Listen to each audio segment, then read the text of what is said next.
Le mardi 10 décembre 2024, la Fédération des entreprises du Congo a tenu une assemblée générale ordinaire suivie d'une assemblée générale extraordinaire organisée à son siège à Kinshasa.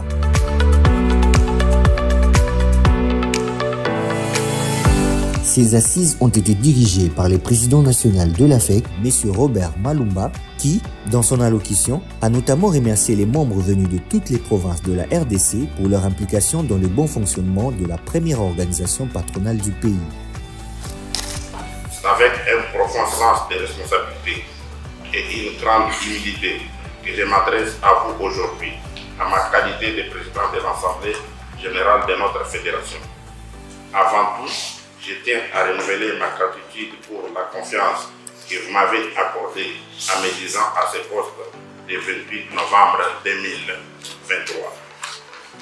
Je tiens à exprimer ma plus profonde gratitude aux membres venus des différentes provinces pour participer à cette Assemblée générale ordinaire.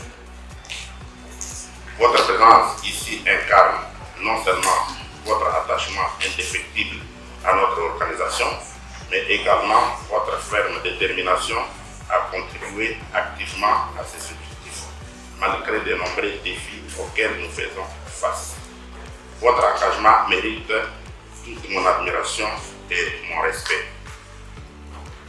Je tiens également à saluer chaleureusement tous les membres répartis à travers l'ensemble du territoire de la République démocratique du Congo. Bien que certains soient absents aujourd'hui, leur engagement constant et leur soutien sans faille reste un modèle puissant pour l'accomplissement de notre mission commune. S'agissant de l'Assemblée générale extraordinaire, l'ordre du jour portait sur l'adoption des modifications des statuts et du règlement d'ordre intérieur de la FEC. En effet, les statuts et les règlements d'ordre intérieur adoptés en 2023 ont révélé des faiblesses entraînant des difficultés tant dans leur interprétation que dans leur application. Face à cette situation et à la demande de plusieurs membres, le conseil d'administration de la FEC a initié une nouvelle modification un an après la précédente. Ces modifications visent d'une part à garantir le respect des légalités dans les fonds que dans la forme des clauses.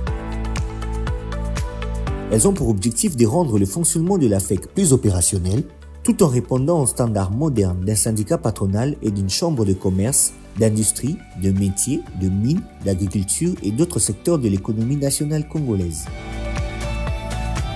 Premièrement, nous tenons à vous dire que les statuts et règlements d'ordre antérieurs tels qu'adoptés en 2023 ont posé beaucoup de difficultés lors de leur application, lors de leur interprétation. Alors, les membres avaient réagi, avaient formulé des propositions, des révisions, et c'est parti au niveau du conseil d'administration. Et aujourd'hui, nous sommes en assemblée générale. Bon, en gros, ces modifications portent plus sur l'encadrement de régime de collaboration entre les présidents nationaux et l'administrateur délégué de l'Afrique, mais aussi assurer une coordination cohérente entre les groupements provinciaux avec l'administration centrale. Les autres modifications portent plutôt sur la forme que sur le fond. Par rapport aux des assemblées que nous avons fait aujourd'hui, on a été vraiment édifiés. Surtout ce qui nous a beaucoup intéressé, c'est la modification des statuts. Oui, il y a plusieurs innovations dans les statuts modifiés et on a été prêt à adopter quelques points intéressants qui se trouvaient dans les statuts.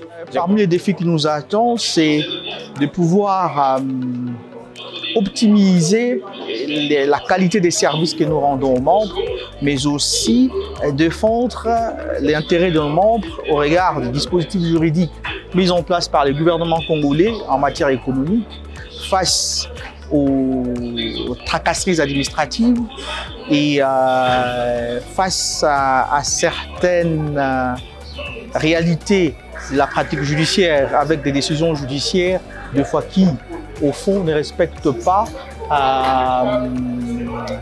les principes tels que voulus par les chefs de l'État de la promotion des climats des affaires. Signalons que 52 modifications au total ont été apportées par vote de membres présents au cours de cette assemblée.